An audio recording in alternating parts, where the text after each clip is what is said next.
మనకి వెండి సామాన్లు అవి ఉంటాయి కదా, ఈ కోల్గేట్ పేస్ట్ కాదండి అది పౌడరు. చూడండి అలా ఉన్న సామాన్ మొత్తం ఇలా తెల్లగా వచ్చేస్తుంది.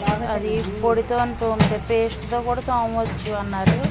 మాకైతే పళ్ళ పొడి దొరికింది, అందుకని ఆ పళ్ళ పొడితోని కోల్గేట్ అనమాట, ఇంక వేరే ఏది కాదు. అసలు అది ఎంత నల్లగా ఉండేదో ఫస్టే చూపిద్దాం అనుకున్నాను మీకు, కానీ కుదరలేదు. చూడండి అది వెండిది ఎంత తెల్లగా వచ్చిందో. అసలు మనకి ఎక్కువసేపు రుద్దాల్సిన పని కూడా లేదు. గిన్నెలో వేసుకొని పొడి పీస్తో పట్టుకొని తోమేరండి అంతే.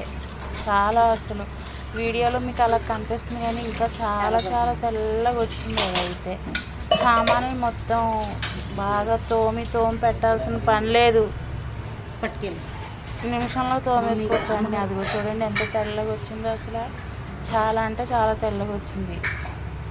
ఇంక ఈ నల్లగా ఉన్నాయి కూడా చాలా తెల్లగా వచ్చేసినాయి అండి. అన్నీ